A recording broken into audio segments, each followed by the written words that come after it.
Can the New York Giants win the NFC East this season? That's what we're talking about on today's show, and I'm going to give you 5 ways that can happen. First, though, make sure you hit that like button. If you want to see the Giants back on top of the NFC East, get to the playoffs, and make this season a success, hit that thumbs up icon right now.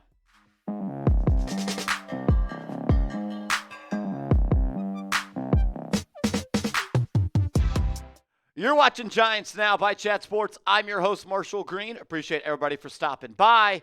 Today's video, how the New York Giants can win the NFC East. Look, as much Kool-Aid as I drink for the Giants, I understand it is going to be a long road and a difficult one to win the NFC East. They're going to have some things go their way, and we're going to tell you what does. Let's start with reason number 1. There has not been a repeat winner in the NFC East in 20 seasons. The NFC East is always the most entertaining division, and things just happen a little bit different in that division. And according to the past 20 years, it's not going to be the Eagles again. And now they have Saquon Barkley on the Madden cover. And look, I'm not going to say just because he's on the Madden cover, it is going to be a Madden curse. But there is a history that when you are the rushing champ, like Saquon Barkley was in 2024, the following season does not always go so well for that player. Let's go back to the 2020 rushing leader. That was Derrick Henry when he led the league in carries, led the league in yards, led the league in touchdowns, and led the league in rushing yards per game. Then the very next season, he did not play all that well. 2,000 yards to 937 yards. And had 4.3 yards per carry compared to 5.4 yards per carry. And the injuries, they caught up to him. When you have 378 carries, your body's going to be banged up. He missed half of the season the very next year. And then the very next year, the same thing happened to Jonathan Taylor. He led the league in carries. He led the league in yards. He led the league in touchdowns. He led the league in rushing yards per game.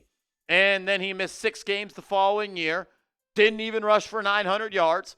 Ran in the end zone just 4 times compared to 18 times. And instead of 106 rushing yards per game, it was 78. And he lost an entire yards off of his yards per carry. And then we saw the same exact thing happen in 2022 when Josh Jacobs led the league in yards at 1,653. And he led the league in rushing yards per game.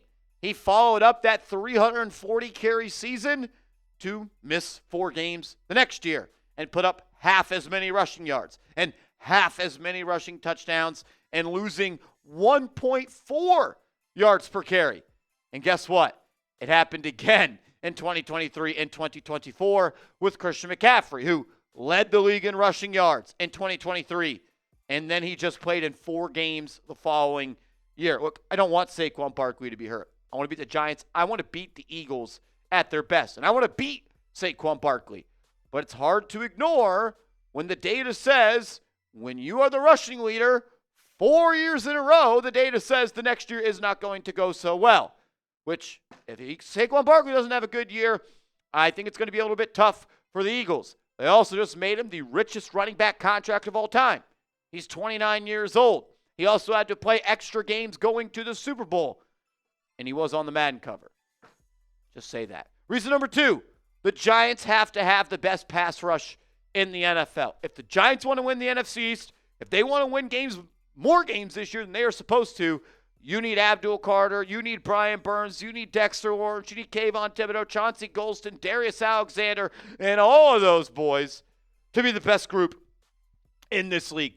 They need to dominate teams. And if and when the Giants get leads on teams, you need these guys closing it out, pinning their ears back on obvious passing situations and getting after the quarterback.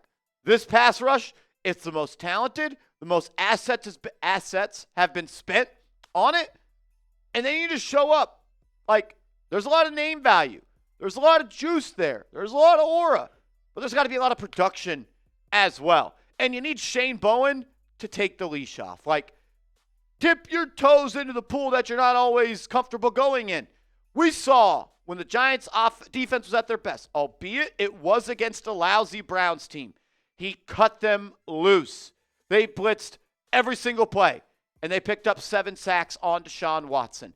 Shane Bowen wants to play a bend but don't break defense. And if you do that, you're going to lose your job. Let them loose, blitz, get them in spots where they can use stunts and different type of blitzes to be successful, and let Abdul Carter, let Brian Burns, let Dexter Lawrence, let Kayvon Thibodeau be who they are, which are game-wrecking pass rushers. Enable your players. And when he does do that, those guys, they got to answer the bell.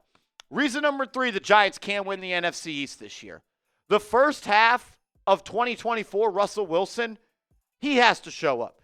He was one of the best quarterbacks in the National Football League from week 7 to week 13. And his first 6 starts for the Pittsburgh Steelers, they went 5-1. The Pittsburgh Steelers offense averaged 29 points per game.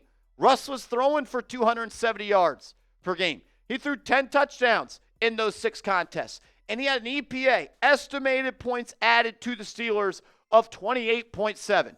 If you get that Russell Wilson to show up, you're going to be competitive every single game. Like, over the course of the year, if you just take the 12 games that he played, 12, 13 games, whatever it was, and scale it over a 17-game season, he threw for 3,800 yards and 225 yards a game and 24 touchdowns and 7 interceptions. That's a pretty damn good season.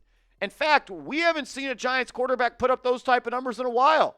We haven't seen a Giants QB since Eli Manning in 2016 throw more than 24 touchdowns in a game or more than 3,800 yards since 2018, Eli Manning. And the last time we saw a quarterback start an entire season and throw less than 7 interceptions was Daniel Jones in 2022 when he threw a whopping 15 touchdowns. Russ is a good player, and he could still get it done. There are signs of life still in that arm. What did he play? 11 games, 12 games, 13 games last year? And he was 12th in big-time throws. He was 3rd in big-time throw percentage.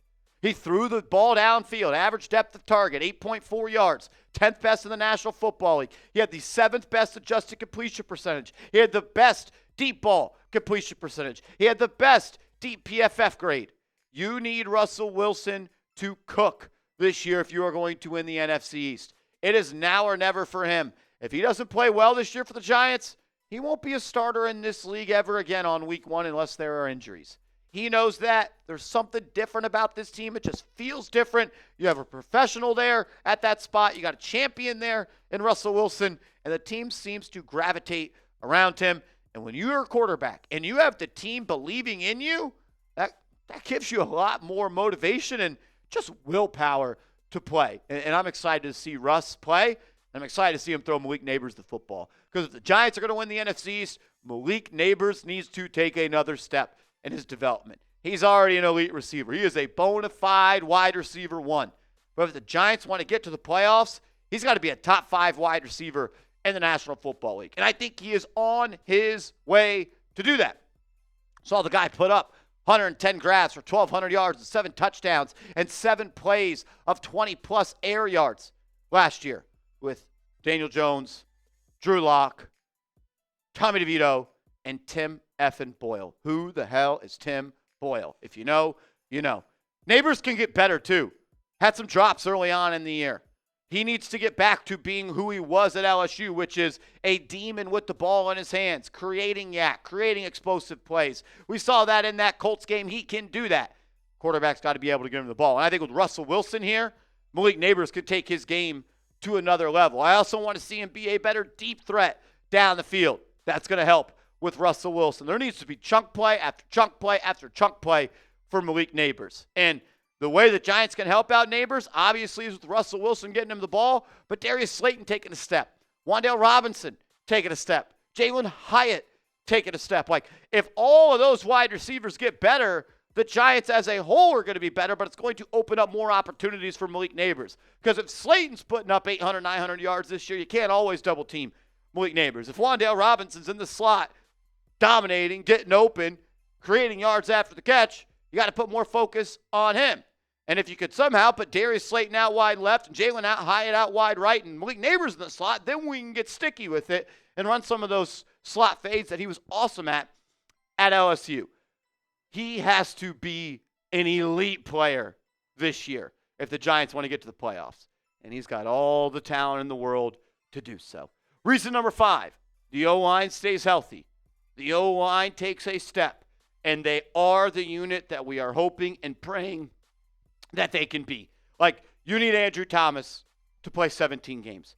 If you told me right now, Russell Wilson is healthy all year, Andrew Thomas is healthy all year, and Malik Nabers is healthy all year, I think that there is a shot that this team could make the playoffs. But you're also going to need John Runyon to stay healthy. You're going to need Greg Van Roten and Jermaine Illuminor to stay healthy. And maybe Evan Neal has to start at left guard. And then you bump John Runyon to right guard. But if this O-line could stay healthy, they get 5% better than who they were before Andrew Thomas got hurt last year, which was a top 16 unit in the league. This offense could put up enough points and let their defense do the rest. You're also going to need some players to step up. You need John Michael Schmitz in year 3 after being a second-round pick to be who he's supposed to be, which is an impact starter in this league. You need him to do that. Theo Johnson, year 2, you need him to be a threat so it can open up Malik Nabers, so it can open up Darius Slayton. It can give Russell Wilson a 6'6", 265-pound, 4'6", 40 tight end down the seam. You need Bobby Okereke from 2023 to show up. That guy was a difference maker. He was all over the field, making tackles, dropping in coverage, blitzing the quarterback, punching the ball out, being opportunistic, falling on the football, creating turnovers. You need Deonte Banks to play like a first-round pick. You need him to be able to guard wide receiver 2s. Because if he can, I know Paulson Adebo can, and I know Javon Holland's going to be a player. And if Tyler Nubin, the second-year, second-round pick, can be a player, you're going to have a solid secondary with Nubin and Holland and Adebo and Banks and second-year Andrew Phillips. There is more than enough talent on this team to get the job done. They're going to need some balls to bounce their way. They're going to need some things to happen that benefits them. But if just the players play up to their potential and the coaches play up to their potential and they stay healthy, are they going to win the NFC East? I do not know. But they could at least be in contention for a wild card spot. And you know what? Maybe you get lucky and some things happen that benefit your team that hurt other NFC East teams. It's football. It's the NFL. Crazy things happen. There hasn't been a repeat winner of the NFC East in 20 years. And if you tell me right now the Eagles are not winning the division, I'll take my chances versus the Cowboys and the Commanders. Hit that thumbs up icon if you want to see it happen. And make sure you are following me on these different social media platforms, Twitter, Instagram, @MarshallGreen_.